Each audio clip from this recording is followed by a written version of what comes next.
exist. You're hearing it on Rainier Avenue Radio .world. Should have told her you were sorry. Atlantic Street Center has been serving the children, youth, and families of the Seattle King County area since 1910. We partner with families and communities to raise healthy, successful children and youth through services including counseling, early learning, youth development, domestic violence, and education support for school-aged children. Committed to serving the African American community, Atlantic Street Center provides services and support for all marginalized people. Learn more at AtlanticStreetCenter.org. Rainier Avenue Radio presents All Music, All Day Saturday. Music, All Day Saturday. This is Edwin Bailey, Bulldog Blues. Jazz from the Cabinets. That's right. It's time once again for Jazz from the Cabinets with Big Poppy. Star Time. Thanks for tuning in. My name is Paul Pierce. This is Star Time. Saturdays, all music, all day. Reggae Hour. K-Fox Night. You looking for the perfect beat? Yeah, it's the beat of the box. Fresh Juice with D-Money in the Myself, D-Money. Nice Size Patron. Taylor Hart. This is Spencia, the Northwest Rap Game. DJ Matila. Chad Cheddar. Northwest Rap Game. Sergio Lacour's Love Line. It's Sergio's Love Lines with Sergio LaCour. Go to the phone line. Tell them who we talking. Sea Monster Radio. Mo James. It's your jam. We're live. Welcome to Mojo Mondays. This is KZ of KZ Music Media. Caller Goddess for Mojo Mondays. Just my God is inspiration. All day and all night. Saturdays. Rainier Avenue Radio. You're listening to Rainier Avenue Radio .world. I'm Granville Emerson along with my partner, Ronald Pepe. And we host the show Little Line Sports right here on Rainier Avenue Radio .world, where we talk about football, basketball, local sports, national sports, Seahawks, UW, Seattle U Redhawks, Garfield Bulldogs, all that and more right here on Little Line Sports on Rainier Avenue Radio .world.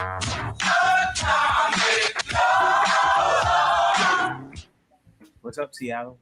This is Michael McPherson with the South Seattle Emerald. The Emerald is 9 years old, and we are excited to invite you to our birthday party on Saturday, August 12th from 1 to 7 p.m. at the Rainier Art Center, located at 3515 South Alaska Street at the intersection of Rainier and Alaska. It's an outdoor event with live music and record spinning. Check us out at southseattleemerald.org, and we look forward to seeing you Saturday, August 12th.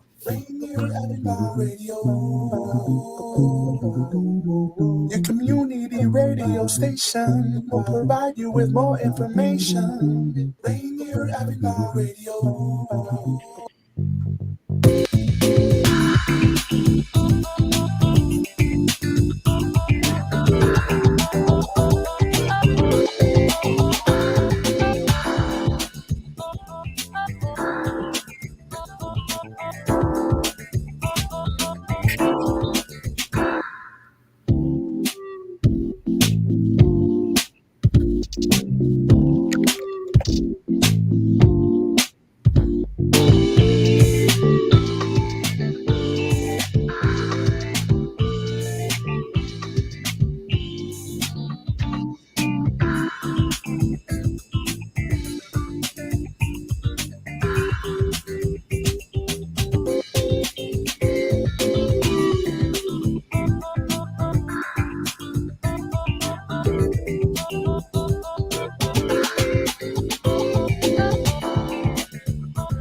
That's a long intro. It's quite an intro.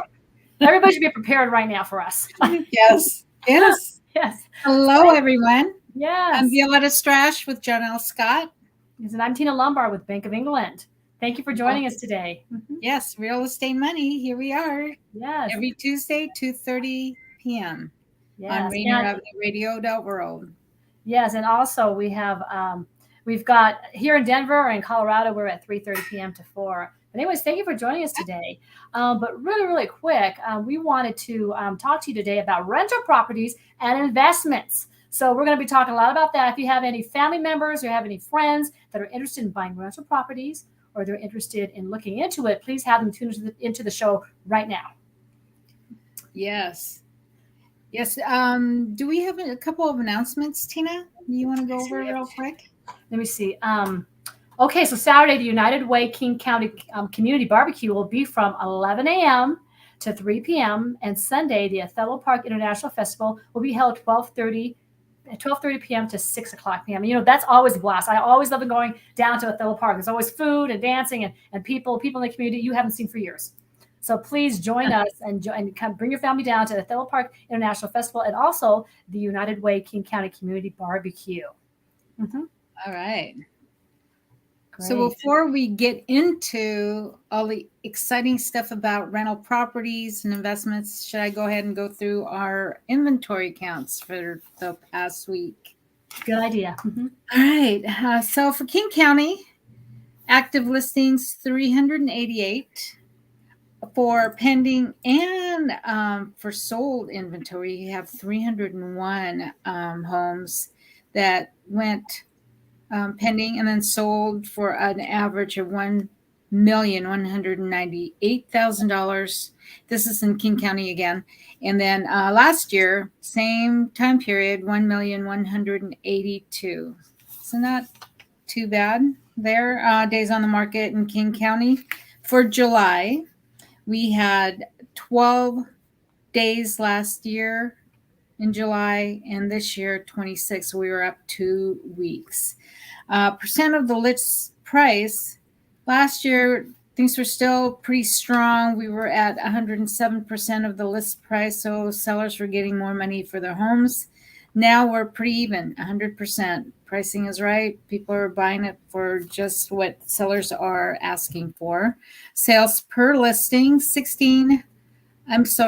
showings per listing.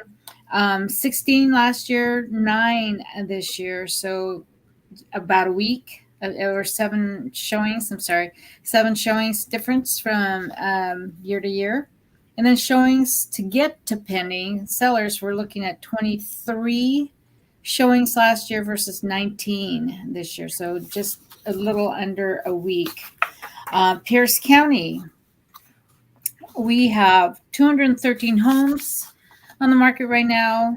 It's active. 97 went pending last week. 162 homes sold at an average price of $641,000 this year, 642. So pretty flat. And then we're looking at days on the market in Pierce County for July last year, 14. And then this year, another average of 2+ weeks, 31 days on the market. Percent of list price, 103 last year. And again, in Pierce County, we are even at 100%. Showings per listing, 10 showings versus 6 this July, down a little bit by 4 days. And then showings to pending, 15 showings last July. And this month in Pierce County, we're looking at 14. So down by a day. No big deal, right? And then for Snohomish County, 160 homes went active last week. 107 went pending of the unsold inventory, and then sold last week 119 at an average price of $731,000 versus 801 this year. So it's still pretty close. With days on the market in Snohomish County, we are looking at, where did it go? Snohomish, and you know what? I didn't pull the Snohomish numbers, but thought I had it. Sorry. That's it for our market count for this week. And here we are with Tina, and let's look at the mortgage rates. Yes. The mortgage rates were kind of fun this week. As you can see, the rates are slightly going up a little bit. We've got the 30-year fix is right at an average national rate of 7.013. So, last week it was a little bit more exciting. It was down 6.8 or 6.9, but it's gone on slightly. The APR for that is that national average of 7.095. Now, if you look at the 5-year arm is at 6.978. So, it's not really a big difference to do like a 5-1 arm. 7-1 ARM is at 7.254, which is higher than the 30-year fixed. The 3-year ARM is at 6.125. We're telling people, you're just going to frustrate yourself. Unless you're staying in the house for 3 years, great. Get a 6.125 3-year ARM on the national average. If you can scroll down just slightly there, Daniel, just a little bit, we want to look at let's look at the FHA really quick. The FHA rate is at 6.387. So it's dramatically different from a 30-year mortgage. So I tell people out there, if you're looking at a conforming rate, if you're below 850,000, go ahead and take a look at FHA. A lot of people think FHA is less than, or it's like the not most desired product out there. But if you can get an FHA loan on the property, the rate may be a little bit better. So look at that. The 30-year fixed VA loan is 6.25. So for my vets out there, people who are current active military, if your realtor says, I'm not going to do VA, you find yourself another realtor. If you look at a seller who says they don't want to do VA for no good reason, it's also very discriminatory. If you have a VA loan that's 6.25, 100% down, no MI, is a very good deal. So VA vets out there for military, active military, you want to use your VA loan. So let's go down a little bit and scroll on the actual, there you go, the actual, what's going on. We got a graph here. And so you see the national average is at 7.095. And that is for a 30-year fix. And you see that in the blue. It's right underneath the 5-year ARM. So there's no sense in getting an ARM or something like that. And the 30-year is a lot better. Then you look at the 15-year rate, and that's an average of 6.15. So a 15-year grade, it's not the best rate in the world. The 15-year right now, if you take a 15-year, it's basically double the payments of a 30-year. So 30 years, a 30-year mortgage, and a 15-year is basically double the payments if it's the exact same rate. So right now, the 15-year is 6.125. So maybe it's a deal, maybe it's not. I would tell people to take the 30-year fixed and pay a little bit more per month so they can pay that mortgage down a lot faster. And then when rates go down, then, go ahead and refinance. So anyways, that is my mortgage break for today. So thank you, Daniel. So V, it looks like there's a lot of activity going on. A lot of people are saying, you know what, finally, the rates have gone down just a little bit, 7.8. Everybody got all excited last week. There was a little bit of activity. And then people are now realizing it's going to take a while for those interest rates to drop to the levels that we saw in 2020 and 2021. It's going to take quite some time. It's going to be a big push in the market. So people are finally saying, you know what, fine. Let's just go ahead and go with the 8% or 7%. Let's just go ahead and do it. Things aren't getting better fast. So I think for people out there who want to buy a house, don't get crazy about the rate. Don't talk to your aunts and uncles and anybody that's a baby boomer. Don't talk to them because, or somebody who's younger. Everybody has a different twist on what the rates are. And depending on your generation and where you grew up and what type of financial belief you were brought up in, that interest rate may be good or bad. But you want to find the interest rate that is right for you. And if it's time to move, whether the interest rate was at 12% or 4%, you have to move. So if you can afford a house, you can get approved for a house. I would go ahead and do that and not worry about the interest rates. And you always have relatives that one-up you, right? Oh, I got my deal for, you have to do yours at 20%. No, I did mine at 10%. Mm-hmm. And my rate was like 4.3. Like, where are you getting that? Yeah, it's crazy. Yeah. The moment you start saying, I'm getting a house. There's some people who love you and they support you. They're like, hey, it's about time you got a house, whatever I can do to help. And there's some of those people who are like, what kind of house are they going to get? Is their house prettier than mine? Does it have a bigger yard? Is it a bigger? This is true stuff. It's not even, am I right, V? And they're like, well, what? She told you 7%? Well, I got my rate at 4.25 down the street last month. I put like 2% down. BS. I cry BS. And the thing is, you're getting yourself into trouble when you start telling people everything about your financial business. Well, my rate was 4.25. Well, maybe your cousin's rate was 803, and maybe your rate is 625. You're going to get your feelings hurt. So everybody needs to look at the interest rate for themselves. So, don't look at your neighbors or your cousin or your sisters or what have you to compare what your interest rate is, because you don't know what's going on in their life and they don't know what's going on in yours. So they cannot give you some financial advice. In fact, V had to go through hours and hours and hours and hours of training and licensing. And I'm not even going to tell you what I had to go through to get my license in mortgage lending. So we are qualified licensed professionals. We're not just shooting from the hip here. When we tell you the interest rate is this for you and Violeta says this is the best house you can get, this isn't a guess. We're not asking our cousins or our parents what your interest rate should be, right? So they're not asking, well, this is what you should pay for that house, or this is what you should get for your house. They don't know. So you have to go to the licensed professional, and that is what Violeta is here for, and that's what I'm here for. But right now, V, We tell people, hey, this is what. Shut your mouth. Tell people, tell your cousins, your mother, your sister, hey, I'm having a surprise birthday party at my friend's house. They come over for the birthday party, and wham, it's your house. That's how you deal with that. They will steer you wrong. I mean, it's all mean. They mean well, but it's sometimes their advice isn't that good. So, anyways, let's go on. You know what? We're here to tell you too that I am licensed to be a real estate agent. I cannot tell you what all the stuff that Tina tells you. She's a licensed mortgage broker. She will tell you what's the best thing for you as far as your financing goes. I don't speak to that.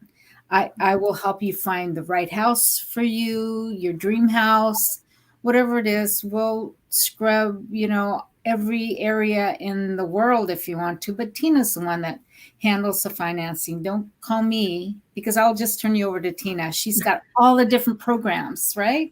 Yeah, all the different programs. I do. Best deal for you out there. And no, she will shop. That's what brokers do. They will shop for the right deal for you. So yeah, that's why we're partnered up together. That's why we call it real estate and money. Yes. She's a real estate. I'm the money. That's what I got green on today. Okay. Just to remind you. But what we're going to be talking about today is a very exciting topic, and I kind of touched upon it last week. Me and Violeta have been toying around with the subject for the last couple of months. But we're going to be talking about rental properties, and we're going to be talking about investment properties, Airbnb, so on and so forth. So a lot of people now, let's say in their 50s or 60s, they're getting ready to retire, maybe in their 40s and they're thinking about retiring. They may have $200,000 or $300,000 sitting away in a 401k.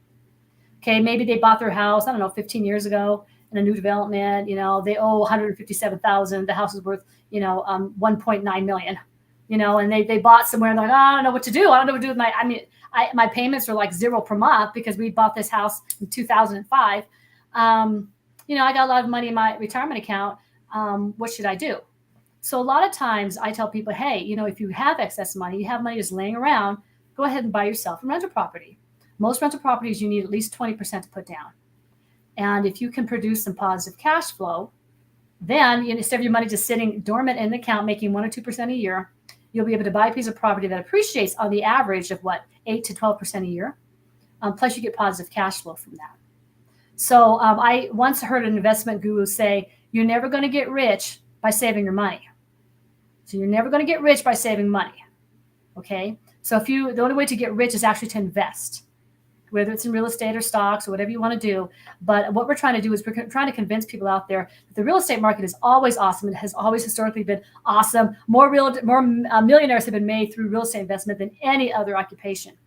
But here we're trying to show you that if you do have somebody that's sitting around, you're kind of like, I got a lot of equity in my house. I bought my house pre-COVID, and I got a lot of equity. What should I do? Well, me and Violeta are going to talk to you. We're going to show you some houses. We're going to show you what the cash flow would be on any particular house. So yeah. So let's should we go right into that? Do you think? Yes, we can show some of your houses there. Yeah, let's start with Seattle, Daniel. I got this PowerPoint, and Tina, are you able to look at the addresses and see how much? Yes. Which is that one right there? This is the one. Let me put this on Martin Luther King Jr. Way, 5937 MLK Way in Seattle. It's a 6-bedroom, 3-bathroom home, 2,580 square feet, selling for $999,000. And it's in Daniel's right around that area where you guys are right now, Hillman City. And I don't know, Tina, if you've got the... Well, first of all, tell me about the rents on that really quick. Tell somebody, what are the rents on this house? The rent on the house, it's about, what was it? About per room. Mm-hmm. What do we have here? It's like for two.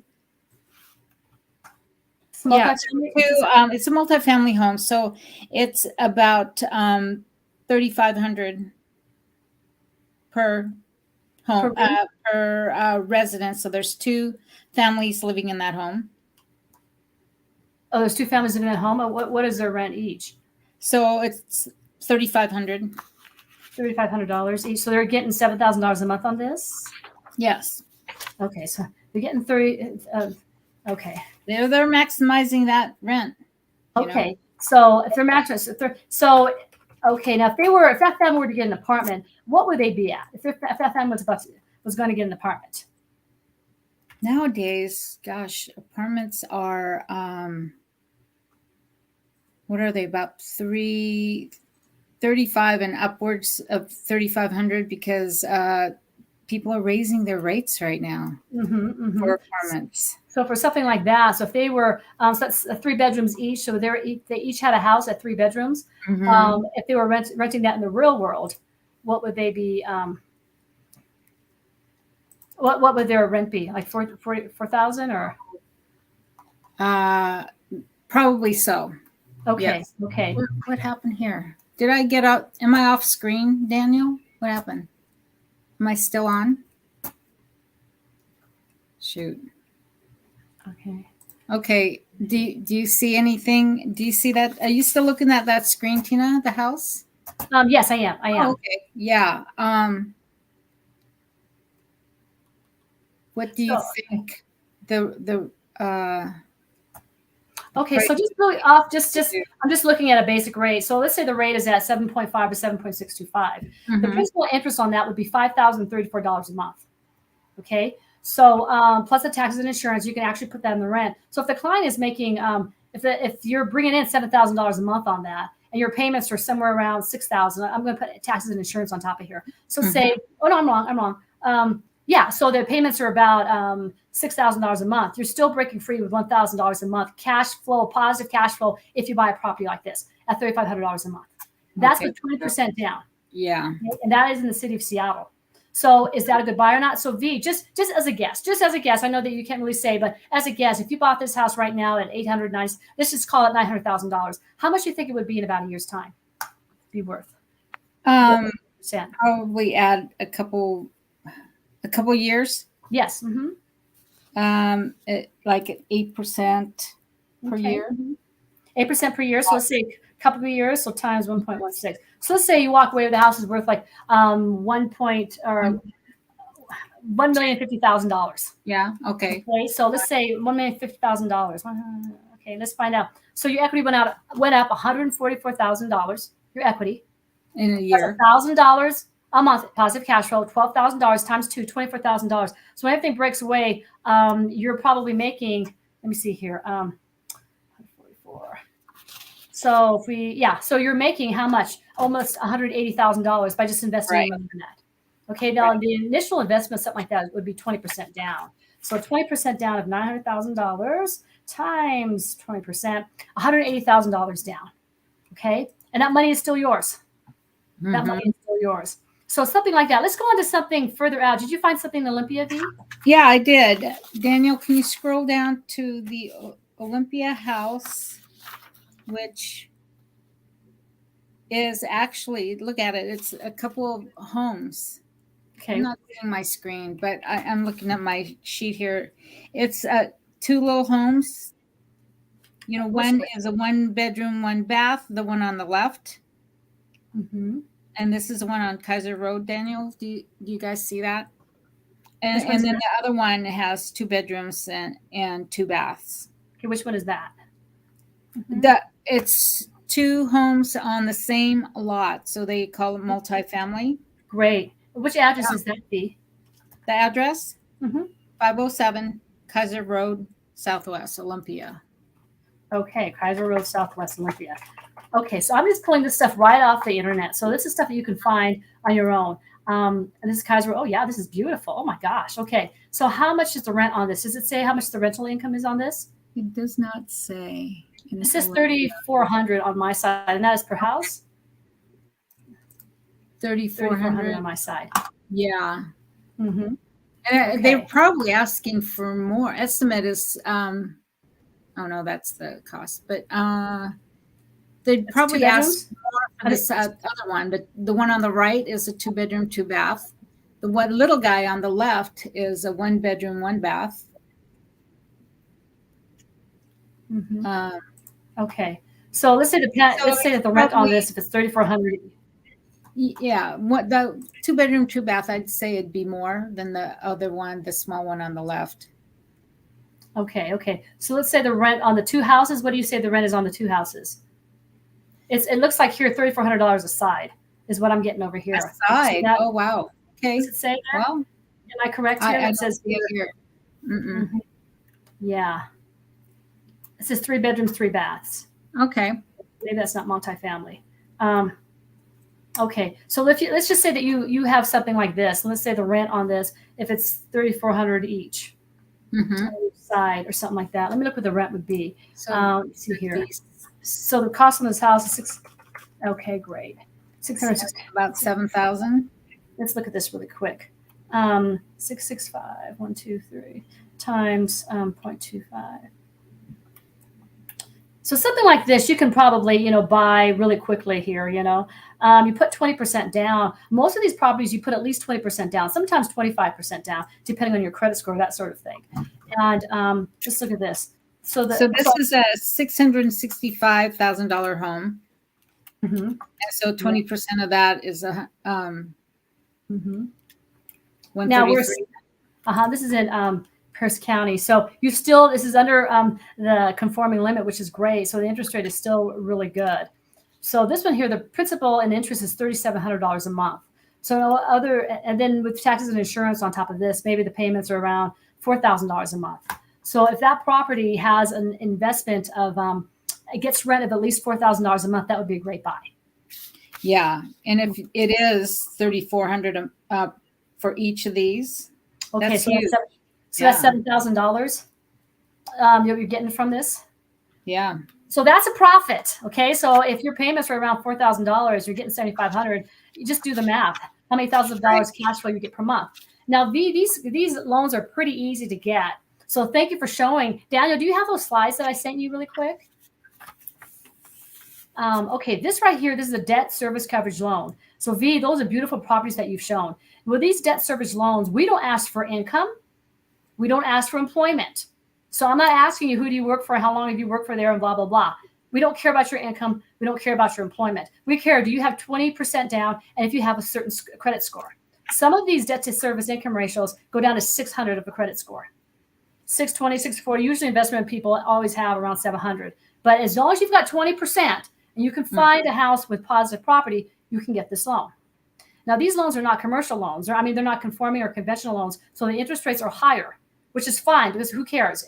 With these interest rates, investment officers, investment clients, they always just want to find out, do they have a positive cash flow? And if so, let's do it. I think I have one more flyer there, Daniel. Okay, investor cash flow. So what we're really concerned with, do you have the credit to do this? Do you have 20% to put down? I don't care if your 20% comes from a gift. I don't care if it's from retirement. I don't care if it's in a coffee can somewhere. Just tell us where you have the 20%. And sometimes we ask for reserves, and so we can get it seasoned and get it into a bank account so we can source and season those funds. But investor cash flow, if you have 20% to put down a piece of property and the rent is more than your mortgage is, then boom, there you go, instant cash flow. So thank you, Daniel. And can you have several different buyers on this? Well, a lot of times, and that's a very good question. So let's say it's you and your sister and your aunt. You can form an LLC. Okay, and we will use a primary person. You tell us which one has got the best credit, but we will use one person for that LLC. So you can do this under an LLC. It doesn't just have to be yourself. So there's no excuse. There's no excuse. If you have money just sitting around and you're just looking at it and you're watching it gain 4%, down 2%, 4%, get yourself some investment cash flow. And if you're around, 55 to 65 years old, you cannot hesitate. I don't know if Social Security is going to be, something that you're depending on or pension. But if you're not depending on Social Security, if you really can't depend on a pension and you have money sitting around, go ahead and try and make it work for you. So usually, I have clients call me up, and you don't have to buy property in Seattle because you live in Seattle. You can buy property in Texas. You can buy property in North Carolina. If you got a student that's going to college somewhere, Alabama or whatever, you can find property as long as the numbers work. Of course, you want to talk to a realtor wherever you're going to buy and make sure it's not in a crime-ridden area and all this kind of stuff. But this is good for you. If you have money sitting around, don't hesitate. We don't care about employment. We don't care about income. We care about the investment property. We care about your credit. We care about if you got 20% down, if it's going to positively cash flow. Yeah, we've talked about like my son is at Duke University in North Carolina. So when we buy a duplex for him, he lives in one, rent out the other half, and make some money that way. Yes. And you know what? If you're in a situation where if you're in an area, if you buy an area like Palm Springs, by Anaheim, if you buy somewhere where there's a touristy thing going on, you can Airbnb these. You can find properties that are making, I don't know, you Google it, maybe, $100 a day, $900 a day, $500 a day. If you're in an area where Airbnb is very popular, parts of New Orleans, parts of California, by the ocean that you can get a positive cash flow, then Airbnb it. We do condo hotels, we do a whole bunch of different things. But Airbnb, if you think you can get $1,000 a day on a piece of property, do you really care if the payment is $8,000 a month? No, you don't. You don't. So think we'll talk about that later too, right? Yeah, but no, you don't. As long as you got passive cash flow, you're good to go. Okay. All right. Well, time's up. Yeah. Just want to say goodbye, everybody. Thank you for joining us today on Real Estate and Money. Yes. I'm Violeta Strash, John L. Scott. And I'm Tina Lombard, Bank of England. Goodbye. See you next week. Thanks.